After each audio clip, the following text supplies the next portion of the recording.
Today I'm going to talk about freedom. This subject is very important to me. I know I've mentioned it in other episodes because it is that important to me. So I will definitely be using freedom and examples of freedom in many episodes. What do I always talk about? Whatever I want. Why do I do that? Because it makes me happy. It makes me happy to say what I want to say, to be myself. We can't tell people to be themselves and then censor them, number one, right? And it doesn't matter.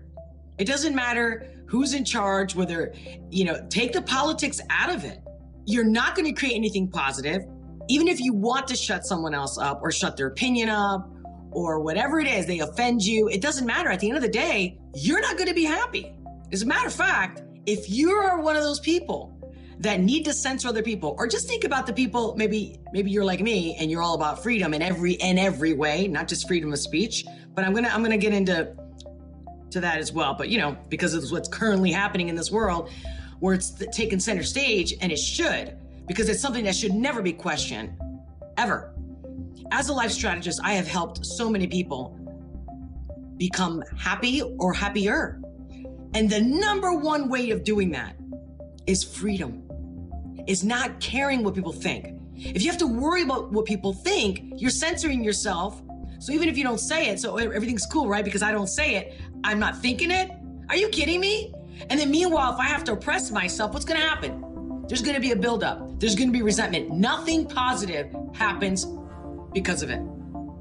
You have to say your truth. And what should be happening is that everyone, and in fact, this is how I train people to actually accept what offends them, what upsets them, what do they disagree with, and ask themselves, why does this bother me so much? And instead of being reactive, which is totally human nature, but you have a choice to sit there, calm down, think, maybe do some research. In fact, I recommend that you do some research. Back in the day, we'd go to the library. Now you have the internet, right?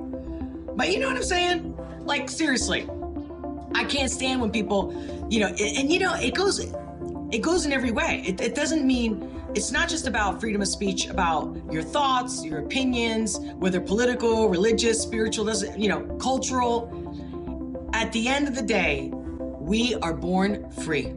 Every single creature in this universe. It is our nature, it is our right to be free. No one wants to be enslaved, nobody wants to be censored, nobody wants somebody telling them what to do, especially me, which is why I have spent all my years becoming an expert at communicating and really being able to have many debates about, why should I be censored by you? Why should I speak the way you want me to speak? Well, it works both ways, right? I can say to you, why don't you speak like I speak, or tolerate my speech, or don't tolerate it. Don't talk to me. That's fine. And why can't we be nice about it? I mean, really, I'm going to tell you guys right now. And like I said, either you know somebody like this and you know exactly what I'm talking about and that feeling, but I'm going to say this straight up. And everyone, please share this episode, because I'm going to keep saying it. It needs to be said. I'm not hearing it anywhere. And I'm listening to everything. The only thing I don't listen to, honey, is TV. I definitely shut the television off. It's complete propaganda, always has been. I already know that. I have a background in NBC. Anyway, that's another story for another time. But at the end of the day, it's, oh my God, I lost my thought.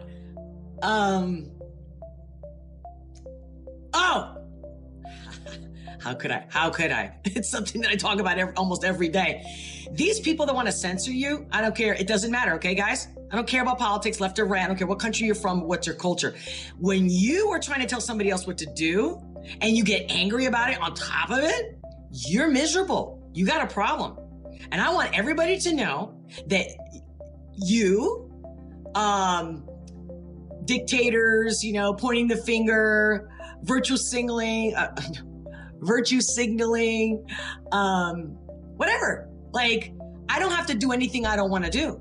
And you're no one to tell me what to do, just like I'm no one to tell you what to do.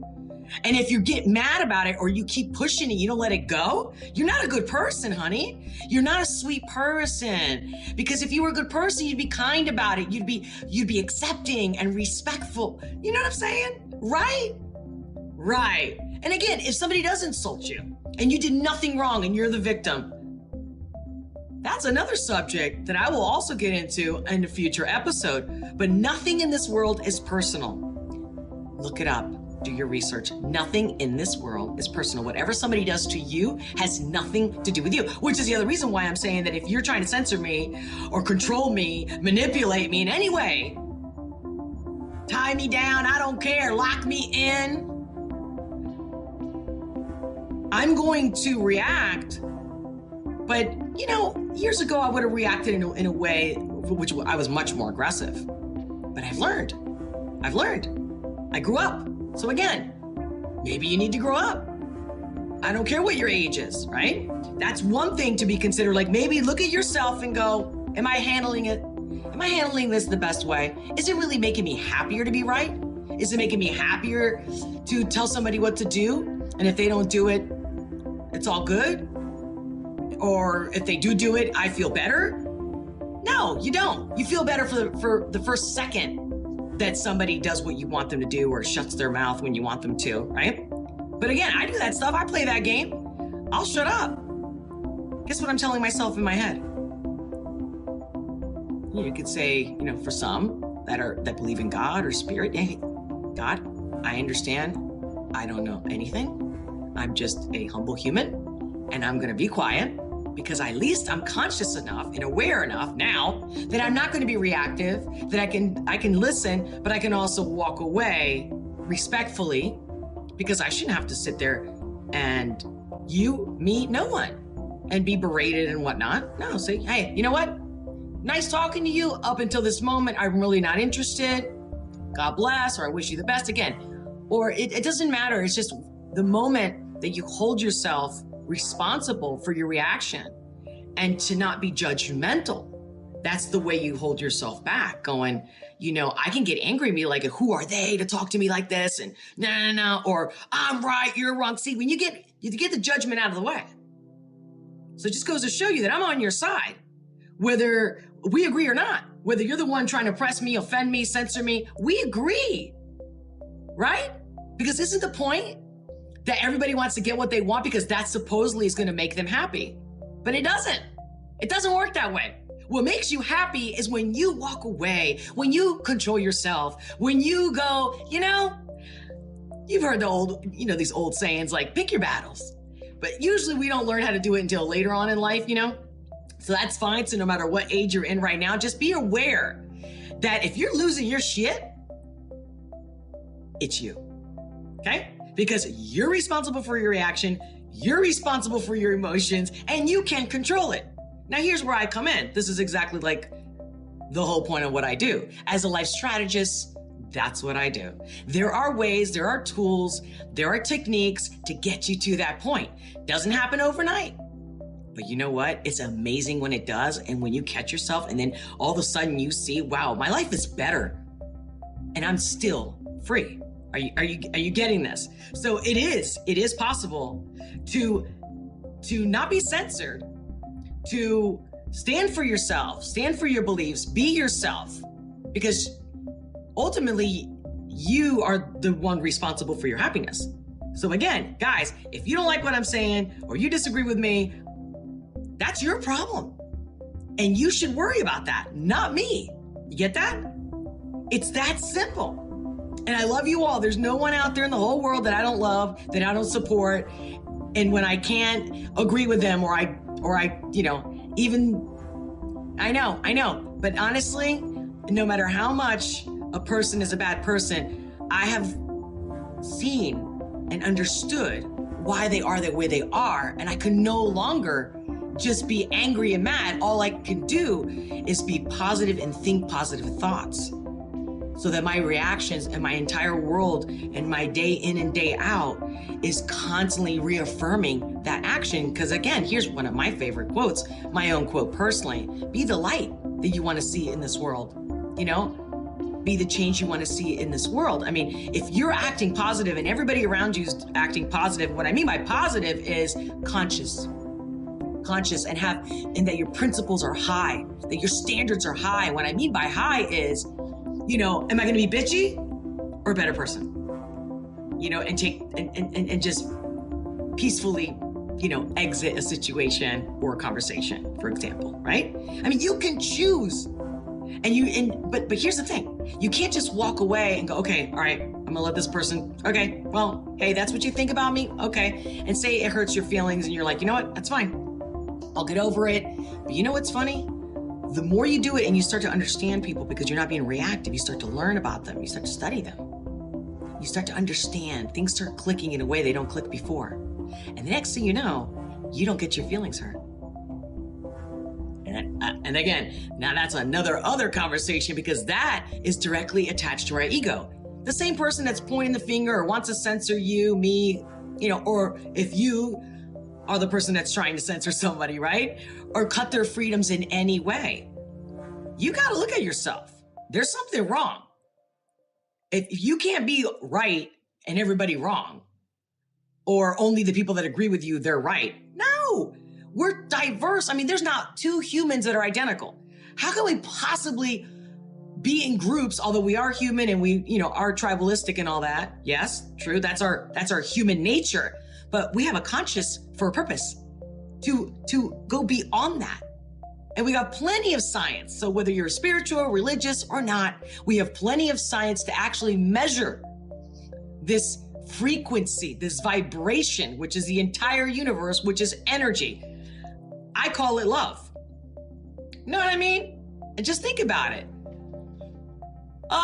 See, that takes me to a next and another podcast that I will be talking about love. In fact, here you go.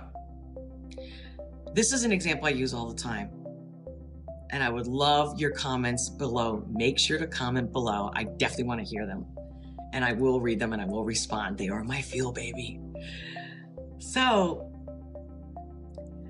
when you treat things like shit, they don't last long or they don't work at all, right? Like the outcome is not positive. And here's an example. And this is what I mean. I'm giving you an example of negative energy versus positive energy. I'm not Miss Positive. I yell, I scream, I get impatient. I'm human. In fact, it's a release. Okay? But I know that if I don't get it together, cut it off, I got a choice. I can yell for 5 minutes. I can yell for 5 days. Right? So I got these choices. And so do you, and so does everyone. And if we would need to make each other accountable, it's that. It's, you could have been nicer to that woman down the street, or at the store. That clerk, that kid on the street that annoyed you. You could have been nicer. And you would have set an example for everyone around you, including that child and the memory that child will have. Again, everything we do, everything we say, and the energy, even when we don't even say anything, because we are made of energy, it's out there. It's affecting people. Yep. Even when you're sitting at home doing nothing. But if they're watching a negative movie and a very violent movie, for example, versus a very positive one, again, that's the energy. That's your radio frequency that's out there, guys. You know what I'm saying. Again, if you know somebody that's like negative and you notice that that's the kind of thing they're doing, listening too much news, watching negative movies or soap operas or anything like that, and you love them, give them a shout out, let them know like, hey, how about you don't do that for like a week or two? I bet you feel better. Or at least try and let me know, right? It's unity, man. We got to stick together. And the only way that anything grows and flourishes is through unity. And not to be a preacher, but here's one of my examples that I give. I'm big into gardening. I love gardening because I love growing my own food. I love eating a fresh tomato. I love putting fresh basil on my tomato salad. It's just orgasmic for me. It's really food and sex are one and the same. Yeah, we'll definitely talk about that in another episode, just totally dedicated to that one. But again, just think about it, right? You have a garden. If you piss on it every day, what do you think is going to happen to that garden? Do you think it's going to flourish? It's going to do well? Right? Right. So what do? You water it. You talk to it. You're nice. You're grateful to it. I mean, say you don't feel comfortable talking to the plants. Although, by the way, guys, it's scientifically proven it works. Again, vibration, because it's a living thing. But that's okay. All right, I got you. Now, whether you're talking to it or not, you're giving it water, sun, all the elements that it needs, and you don't neglect it, you don't skip a day, they flourish, they love you back. You get the fruit of your labor. You've heard that statement. You get it? But if you're pissing on it, ignoring it, neglecting it, not paying attention to it, just like your relationships, guys, because what's the one thing people ask me the most about? Relationships. Whether it's with a boss, a coworker, or a lover. But of course, one of the biggest questions, hands down, I think for anyone in the wellness industry, whether you're a psychic, Reiki healer, therapist, right? Life coach, life strategist, is marriage counselors in general. It's, they want to know, how do I find the right person? How do I fix my relationship? Am I ever going to meet the love of my life? So what's fascinating is that here's number one. Here's the good news. They never taught us in school how to do all those things. And I have another huge explanation on why that ever happened. That's for another episode. But here's the thing. Again, vibrationally, what we seek, this is a Rumi quote, seeks us. So if you're meeting negative people, or you're dating negative people, or you're in a toxic relationship, marriage or non-marriage, okay? Living together or not, what about you? Look at you. You will always find the answer when you really look at yourself and that you're honest with yourself. And I mean, if you got to go straight to the mirror, go straight to the mirror and say, who am I? And then take another step and say, who are you? Identify who you are as far as your ego. Are you driven by your ego? And I know people think, ego, I'm not egotistical. Most people will say that. Most people react that way because the word ego has a negative connotation. Not at all. Not at all, guys. We're multidimensional people, okay? There's more layers to us, right? We got the conscious, we got the subconscious. Face that. Look at that. Do it today. Do it right now. It works. Because even if there's so much more to it than that, absolutely. And there's so many techniques and so many ways of getting through that, getting those answers, fixing that toxic relationship or any, like I said, any dysfunctional toxic relationship. It starts with us. And again, it plugs back into what I said earlier about nothing in life is personal. It's not happening to you. It's happening for you. Many of you, I'm sure, have already heard that. But here's what I'm going to say. That you got to stop being reactive. All of us. Okay? The best thing we can do for each other is stop being reactive and be more intentional. And if you know that every thought that you have and every decision you make, you did put the intention, I'm going to go to the store. I'm going to go to college. I'm going to do this. That's intention. Before you even did it, right? You thought of it, then you set out the intention. You shared it even verbally, which adds to that intention and that energy. Now, what do we do? What do we do? So you got to get out of bed every day and say, how am I going to be? Who am I going to be? How am I going to treat people today? Can I be kinder? Sure. Can I smile more? Sure. Okay, maybe you're miserable. Maybe you're thinking, but you don't know how hard it is to smile. Well, guess what? Again, that's another scientific, tip for you. Just when you smile, even if you're miserable, the brain feels happier. So if you want to get out of misery, that's how you do it. Now, if you don't want to get out of misery because you can do it. You choose to do it. You choose to stay in that energy. You choose to get out of that energy. You know what I mean?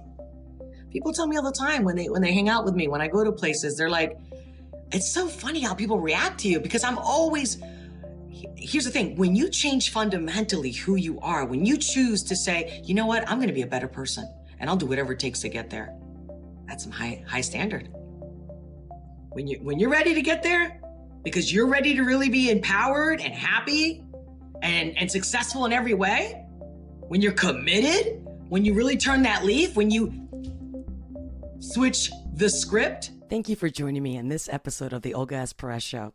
If you like this video, hit the subscribe and make sure to hit the notification bell so we don't miss each other in future episodes.